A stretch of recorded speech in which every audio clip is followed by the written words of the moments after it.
Hoş geldiniz arkadaşlar. Yeni IQ dersimize. Arkadaşlar bugünkü konu çok güzel bir konu. Aslında IQ'nun en eğlenceli, en güzel konusu. Bir de en geniş konusudur. En geniş konusuna olmasına rağmen e, öğrenciler bu konuda çok yüksek performans gösteriyor. Çok iyi performans gösteriyor. Neden? Çünkü zaten diğer konular için mesela diziler, şifreler mesela kitapta 5-10 test bulursunuz. Bunun için mesela rahatlıkla 30'a gelir. Yani bir sürü test var. Arkadaşlarımız genellikle en çok buna çalışıyor. Bu yüzden gittikçe bizim en sevdiğimiz, en kolay bulduğumuz konu olacaktır inşallah. Şimdi şifreler diyelim, işlemler konusu iki aşamadan oluşuyor.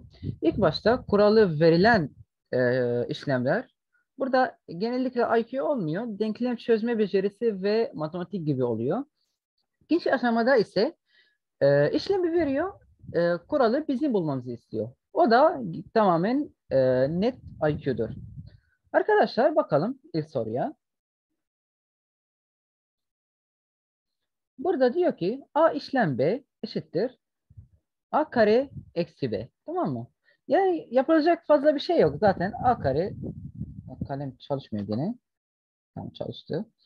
A kare burası 3, burası 9. Yani 3'ün karesi eksi 9 eşittir 0. Tamam mı? Ya fazla yapılacak bir şey yok burada. Ee, ikinci soruya gelelim. Tamam. İlyas, bu soruyu yapar mısın bizim için? Bir dakika. Nasıl yapacağız? Tamam. Kalemini al. Çöz. Nasıl için? Hocam. 5'in karesini mi alacağız? Nasıl olacak? Bak. Burada diyor ki bak, A kaça eşit? Kalem neden çalışmıyor? A ters. A kaça eşit? 5'e eşit. B 4'e eşit. Yani A Ha, gördüğün tamam. her yere 5 yazacaksın. B gördüğün her yere 4 Anladım. yazacaksın. Yani 5 kare çarpı 4 eksi 4 kare çarpı 5. Yani burası 100 eksi burası 80 ne eşit? 20 eşit. Tamam, teşekkürler İlyas. Şöyle. Ee, Dilnur da gitti. Neyse. Sahil, bu soruya bakar mısın? Tamam hocam. Hocam birinci sırada x'in küpü eksi y'nin küpü. İkinci sırada 125 eksi 64 e, 161. Tamam, 5 teşekkürler Sahil. rica ederim.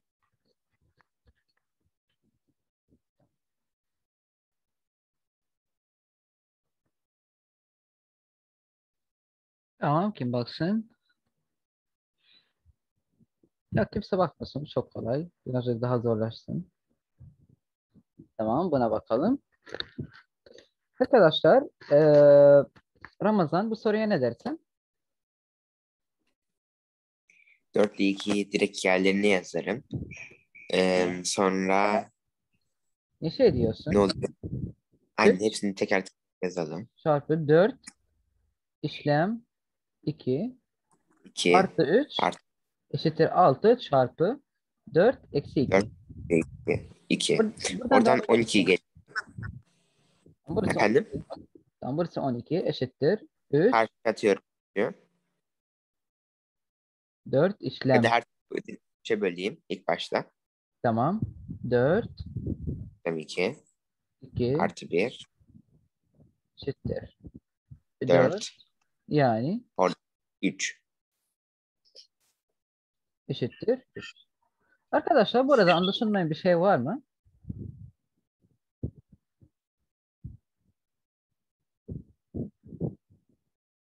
Yok sanırım. Daha rahat.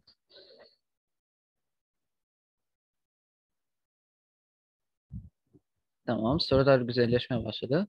Arkadaşlar bu sorular genellikle kolay gibi görüldüğü için arkadaşlarımız genellikle buna çalışmıyor. Yani bu tiplere genellikle işlem bulma, kural bulma işlemlerine çalışıyor.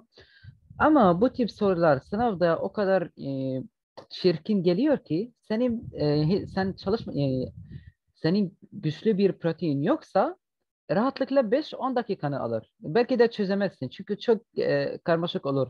Yani toplayacaksın, sonra köpüğünü alacaksın, sonra böleceksin. Yani çok uzun olur. Onun için bunlara da çalışın. Yani bunları kolay, hafif gibi görmeyin. Bunlar da çok çalışmak gerekiyor. Tamam. Kaan, bu soruya bakar mısın?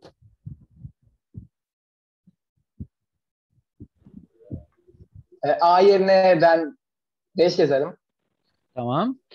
5 kare 25 eksi B eksi x yani eşittir 10. 25 eksi x eşittir 10. X'i karşıya atarım. Onu da 25'i yanına atarım. X Evet, 15. eksi 15. Tamam, teşekkürler. İlyas, bu soruya bakar mısın? B yerine 30'un karesi, 30'un karesini mi A yerine yazacağız? A yazacağız. B yerine 30 yazacağız değil mi? Evet. Evet. Yani A küp eksi 30 kaça eşit? 34'e eşit değil mi? Evet. Tamam, o zaman A küp eşittir 64. A kaça eşit? A eşittir. 4. 30 mu? Hayır, 4. Ha, Bak pardon. İlyas. Bak İlyas. Ha, anladım hocam. 4'ün Evet, küpünü aldık biz. evet. Anladım. 1'in küpü 1, 2'nin küpü 8, 3'ün küpü 27, 4'ün küpü 64, 5'in küpü 125, 6'nın küpü 216, 7'in küpü 8'in küpü 9'un küpü. Tamam. Bunları lütfen ezberleyelim, tamam mı? Tamam. Tamam.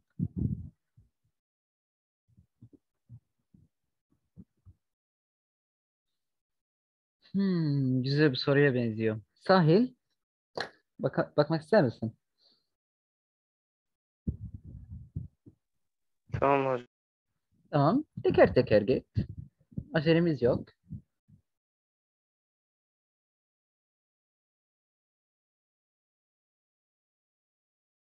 Sahil.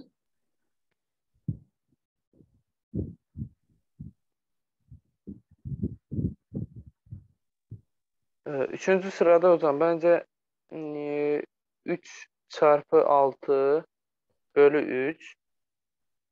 Tamam. Sen E, diyorsun. 3 ve 6'yı buraya yazdım. O zaman 3 çarpı aha. 6 bölü 3. O da eşittir 6. O zaman buraya 6 yazdım. Tamam, devam et. Parantez var ya, ikinci parantez. Tamam, ikinci parantez 10 için. içer.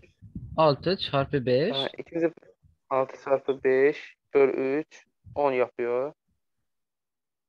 10. Şimdi bir 6 var, bir de 10. Şimdi o ikinci sıradaki o daire kuralı var ya, onu Tamam, 6, uygularım ben. 10. Birincinin karesi, birinci karesi eksi ikinci. Yani 36 eksi 10 eşittir 26. Tamam arkadaşlar. Tamam, teşekkürler Sahil. Bize Arkadaşlar böyle işlemler çok fazla olduğunda ben genellikle hata yapmamak için bunları yukarıya yazıyorum. Lütfen. Yani böyle gözden çözmeyin lütfen.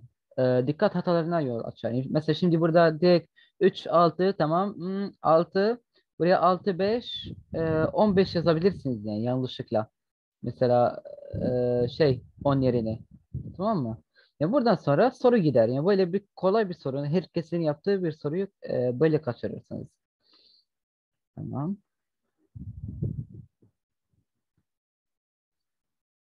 Ee, Ramazan, bir soruya bakmak ister misin? Ramazan interneti koptu. Kaan,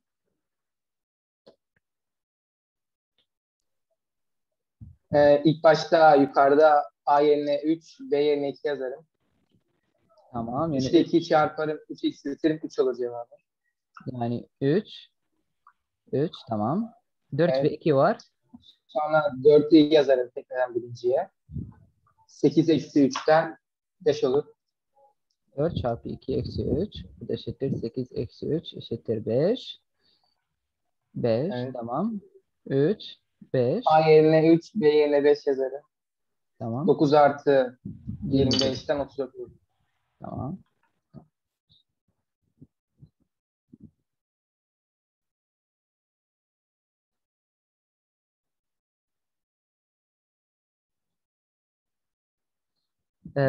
İlyas soruya bakmak ister misin? Bakalım. Tamam. Ee, A yerine 8, B yerine 12 yazalım.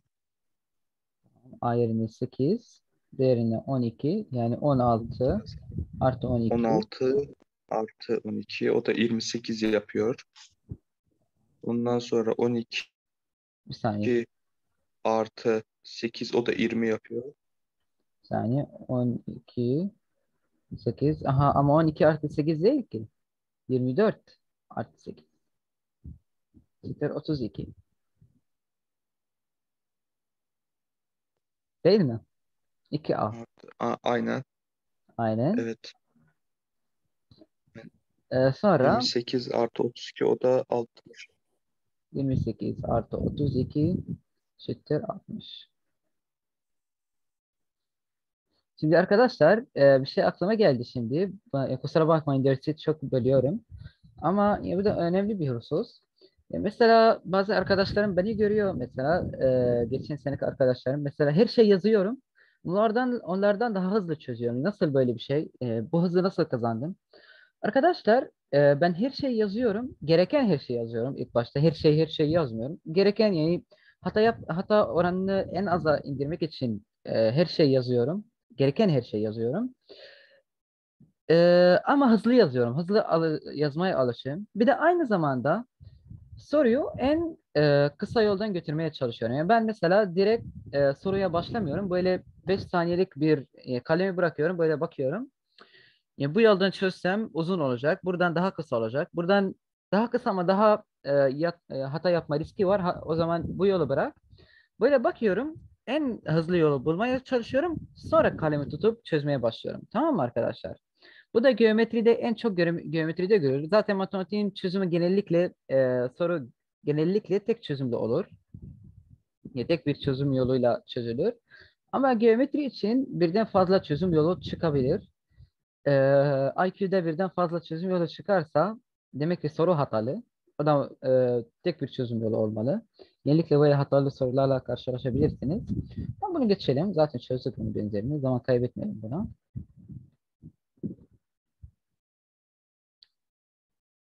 Tamam, bakalım.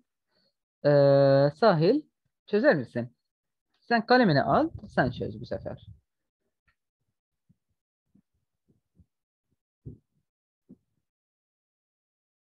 Tamam hocam. Ee, Kalemi kullanabilir misin, değil mi? evet hocam bir dakika bir düşüneyim. Tamam.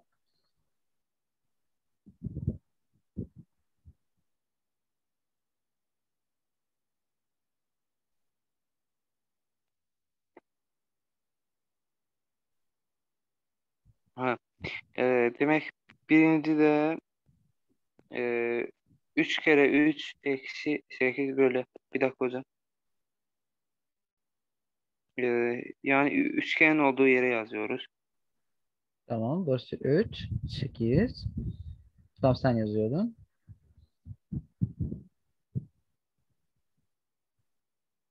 Ee, eşitliği 1 yapıyor. Evet. Ha. Sonra ama hocam ikincide de aynı. 3 kere 5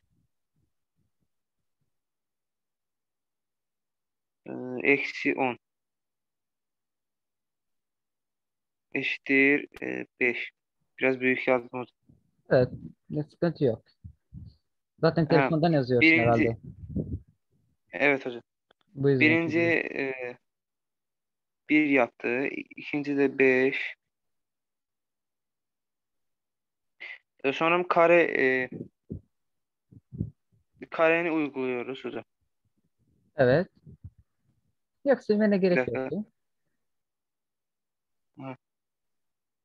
Karede de birinci yani 1 artı ikincinin 4 katı 4 çarpı 5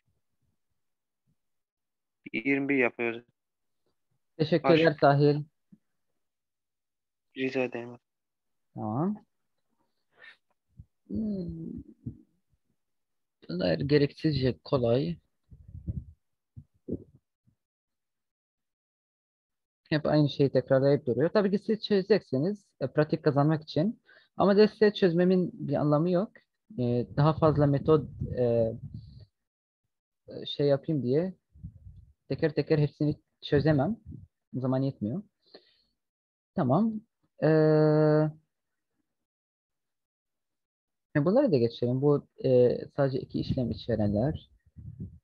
Daha güzel olanlar vardı. Bunlar nerede?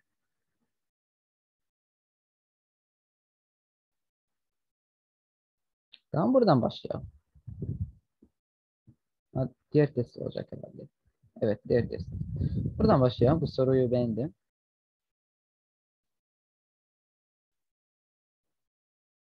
Tamam.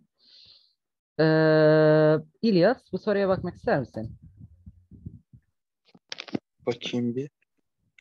Aa,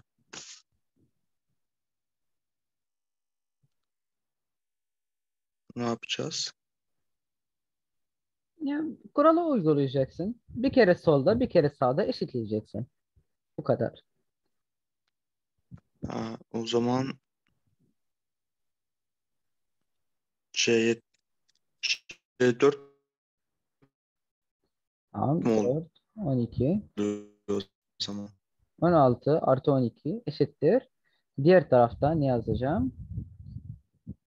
J ve 3 yani 9 artı J değil mi? Anlaşıldı mı? Ben anlamadım ama.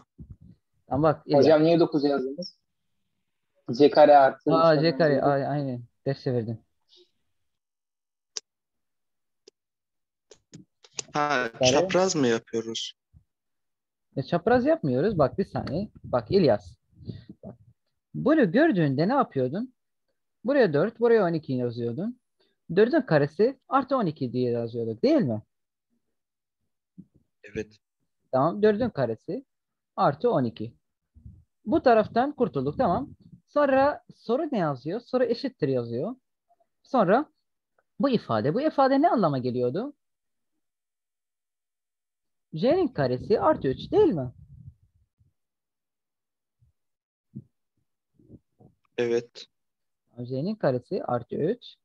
Tamam. Buradan devam edelim. 16. C o zaman 5 oluyor. 5 oluyor. Evet aynı. Tamam. Teşekkürler İlyas. Rica ederim. Sahil bu soruya bakar mısın?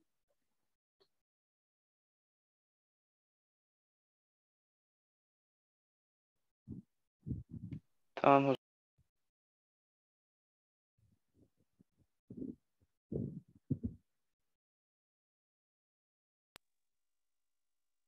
Birincinin 3 katı artı ikincinin 4 katı. Bir saniye ben yazayım. Burada birincinin 2 katı vermişler hocam. Yani 1 4 eksi. Evet. Eşittir. Ha. Normalde C 20 olmalıydı. Olmadı bir dakika hocam. Tamam bak sen Ha, sadece bunları anladım. evet. O 12 artı 3 çarpı 8 20 evet eşittir 3 çarpı 3 çarpı 8 8 artı 4 çarpı J. 4x 4C. C olsun. Evet. Evet. Ha, tamam. 12 artı 20 eşittir 24 artı 4C. 4C. Tamam. Yani 4C eşittir 32 8. C eşittir 2. Tamam. Teşekkürler Sahil.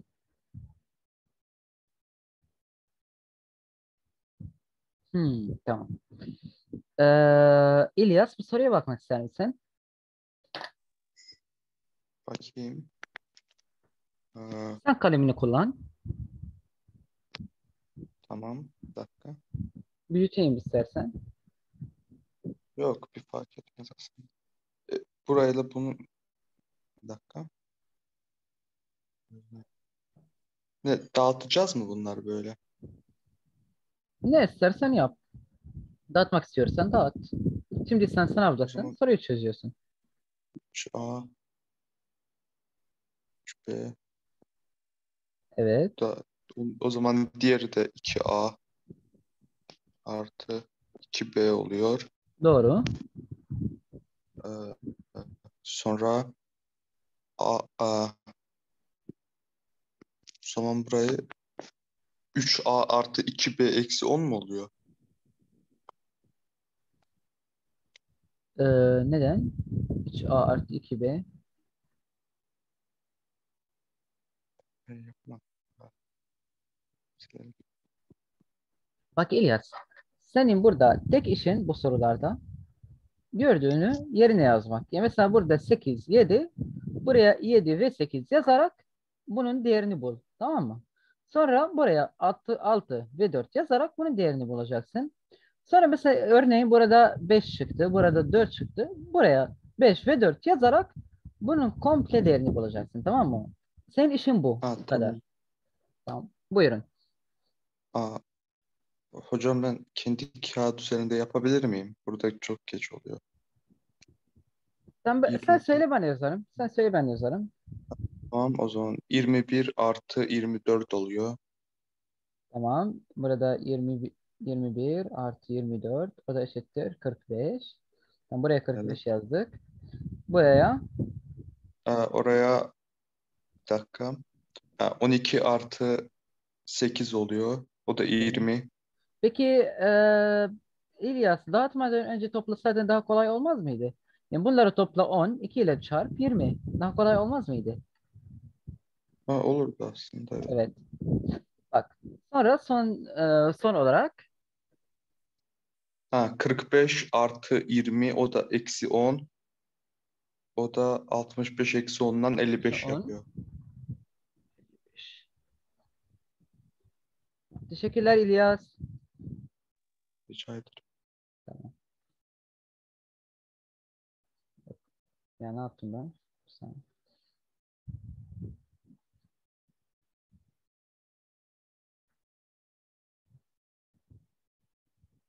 Tamam. Sahil, bu soruya bakar mısın?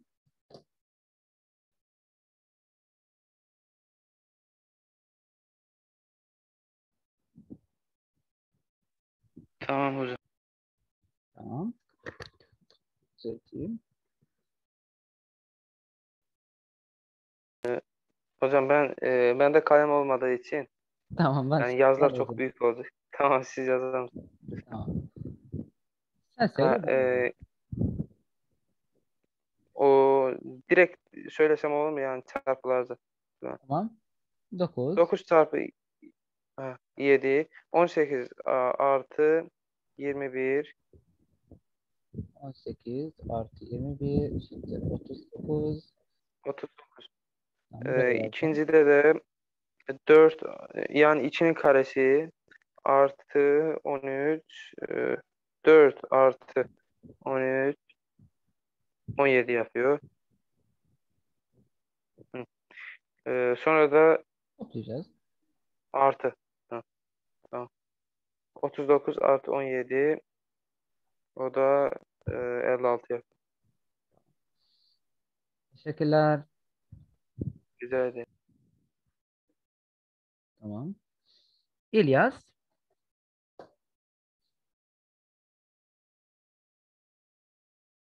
Efendim hocam. Bunu mu çözeyim? Evet. Ya arkadaşlarımız az diye bütün yük sizlere yüklendi herhalde. 8 artı 3. 11. Hocam 8 artı 3 11 yapıyor. Evet. 8 artı 3 eşittir 11. Bundan sonra 8, 2, 16 eksi 2'den o da 14 yapıyor. Tamam. Sonra Burası da 11 artı 14 çarpı 3, 42. 42. 11 artı 42 o da 50, 53 yapıyor. Evet. Teşekkürler. Gayet. Arkadaşlar ben belki şimdi dağınık yazıyorum da siz sınavda dağınık yazmayın. Dağınık yazmak siz soru kontrolü yaparken çok dersinize gelir. Hatta ben sınavda çoğu zaman böyle güzel görünüşü sağlamaya çalışıyorum. Mesela böyle ayırırdım mesela. Bunları buraya yazardım. Sonra sonucun işlemini buraya yazardım. Mesela örneğin burada 4 çarpı 2 artı 3 eşittir 11 ya. Eşittir 8 artı 3 eşittir 11.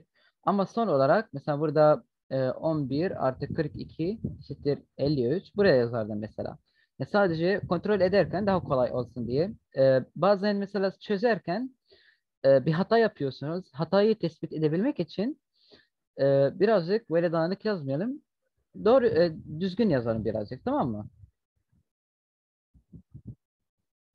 Az önce İlyas çözdü. Sahil'in sırası.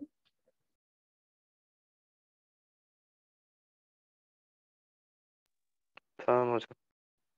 Tamam.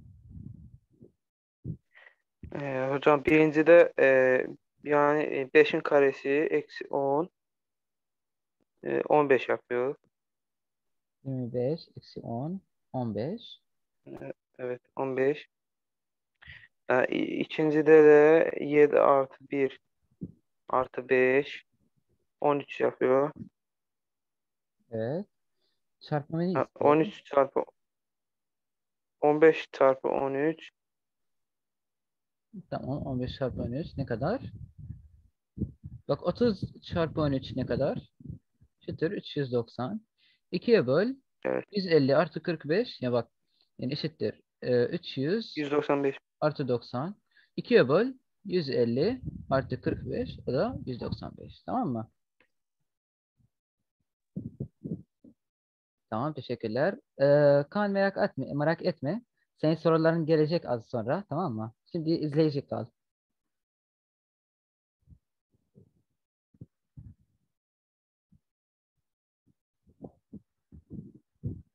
Bunlar hep aynı şey yapıyor. Yani işlem uyguluyor. Sadece buradaki işlemler birazcık daha zor. Ama aynı şey.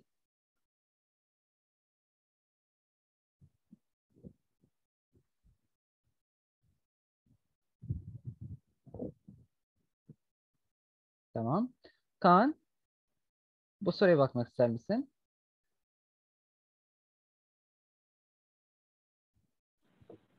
Bakayım hocam. Tamam.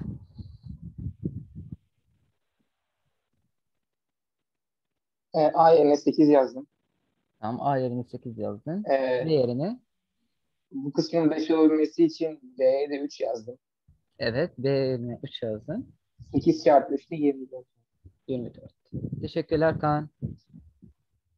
Rica ederim. Ee, Kaan, bu soruyu da açıklar mısın bizim için? Peki hocam. Bize burada 15 ile 17 istemiş. Buranın o zaman A kısmının 15 olmasını sağlayacağız. Bu Evet. yüzden A'ya 5 değerini vereceğiz. Evet. B'nin de 7 olmasını istiyor. B'ye de 7 değerini vereceğiz. Evet. 5 artı 7 12 eksi 4 8. Evet. Teşekkürler. Rica ederim.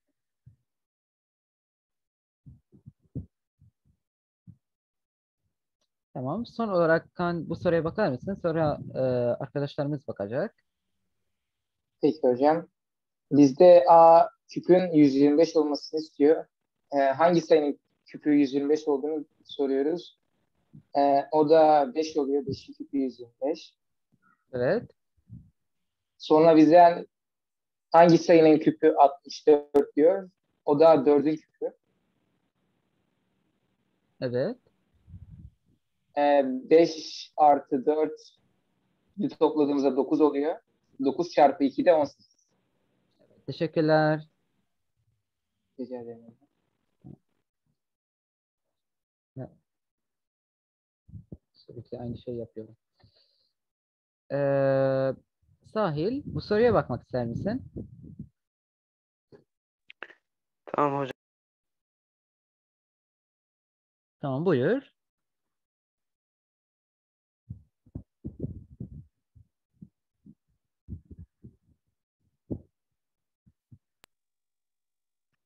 Ee, birinci denklemdeki yani eşitliğin ikinci tarafında o 2'yi parantez altına alabilir miyiz?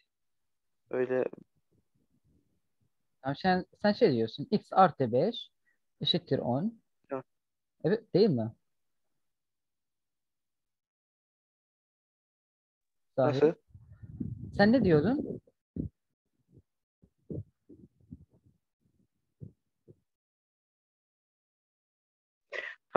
Onu x artı 5 eşittir 10. Y'nin değerine 4 koyarsak Eşittir 10 ve y eşittir 4. Tam x artı 5 eşittir 10 ise x kaça eşit? x eşittir 5. Tamam, burası 5. Tamam. Yerine yazalım. 2 çarpı 5 Y'de eksi 2 2 çarpı çarpı 4. 5 eksi 4. Evet. 2. 2 kalıyor. Evet. Teşekkürler Sahil. Rica ederim. Arkadaşlar sizin matematiğiniz ve IQ'nuz iyi herhalde. Sadece geometriniz kötü. Geometri zaten böyle zor başlar ama inanın şimdi çalışırsanız ya ben 12'nin senesinde fazla çalışmadım geometriye. Çok, hatta hiç hakkını vermediğimi söyleyebilirim. Bir ya da iki kaynak çözmekle yetiştim. Sonra bazen söyledim, yani eğlenme adına bazen de ders çalışmak istiyorum ama ders çalışasım yok. O zor kaynaklara bakıyordum. Bu kadar yani. Bir kere öğrenirsiniz, sonra iyi olursunuz. Ama o da bir meleke işi. Yani bıraktıkça bir şeyleri unutacaksınız mutlaka. Bir tekrar gerektiren bir şey. Geometriye birazcık yüklenin şimdi. İyileşirsiniz inşallah, tamam mı? Benim geometri rezil durumda. Ya hepimiz böyle başladık. Benim geometrim inan çok rezildi. Seninkinden daha rezildi.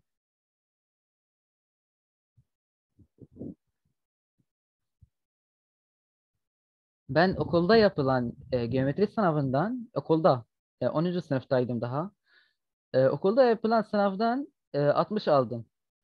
Ya o da çok kolaydı. Çok kolay bir sınavdı. Ona rağmen 60 aldım. Zar zor 50'yi geçtik. Ortalama bozulmuştu. Tamam İlyas, bu soruya bakabilir misin? Ama hızlı birazcık. Çünkü bir dakikamız kaldı. Hocam 12'nin karesi oluyor. Sonra B'ye de 5 yazıyoruz. Sonra 12 çarpı 5 60. 60'tan da 8 çıktık 52. Helal olsun. 60 eksi 8 eşittir 52. Bazen sizin için illaki böyle a kare ya da bulunması kolay olan şeyler verilmeyecek. Mesela a eksi 5 bölü 2 verecek. Onu nasıl yapacaksınız? A eksi 5 bölü 2 eşittir 144. Normal denklem çözüm yapacaksınız. Arkadaşlar dinlediğiniz için teşekkür ediyorum. Süremiz doldu. Bir sonraki derste görüşmek üzere.